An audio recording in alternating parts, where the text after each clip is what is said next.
Let us see. Imagine somebody gives us a glass of water, a full glass of water, and tells us to pass it on to somebody. And if we empty this glass of water and pass it on, the person to whom we have passed it on will feel cheated. Am I correct?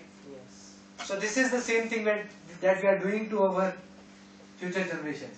We are passing them an earth which is empty of the fossil fuel. So we always thought that we have inherited this earth from our ancestors and it's our duty to pass it on to our future generation. But we are wrong. We have borrowed this earth from our future generations and it's our moral obligation to pass this earth as it is to our future generation. So taking this forward, my presentation is about we as a humans to switch to the renewable sources of energy rather than still relying on the non-renewable sources. So, over the decades, depletion of ozone layer and its preservation has been the focus of all the environmentalists. But the things have changed now. Depletion of fossil resources, natural resources, pollution, waste, health problems, these have cropped up in the last 2 decades.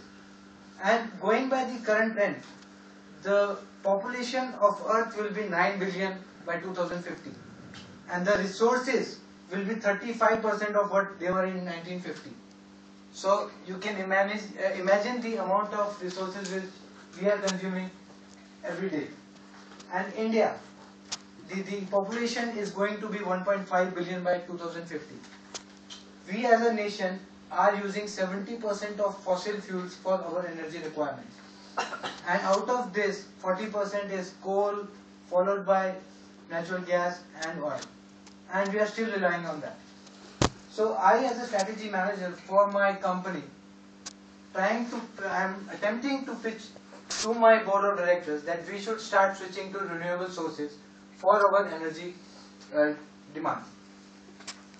So looking at the current scenario, why should we be looking at renewable sources? So what benefits does it bring on the table for us?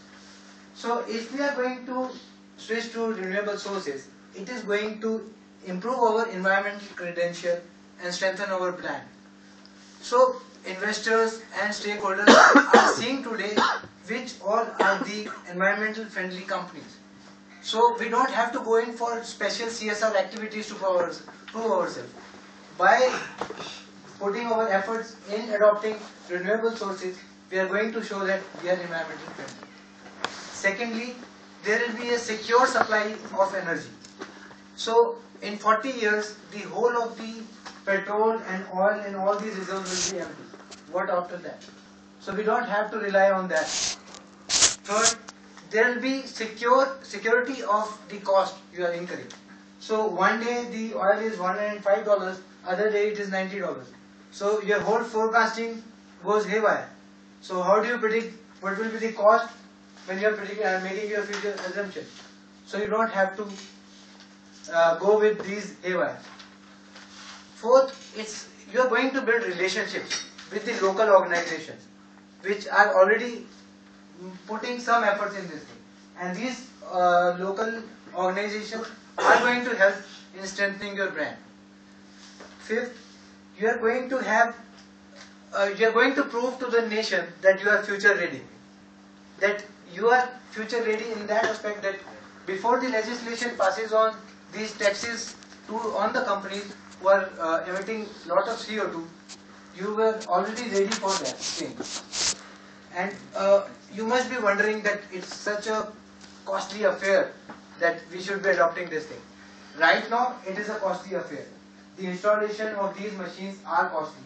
But with economies of scope coming in, because more and more companies will be adopting this, the costs are going to go down. And the break even will be much beyond the monetary terms. You will be breaking even in terms of social benefits, health benefits and economic benefits. So with this thing, I hope that we pass on a green earth to our future generations and they should be proud of us.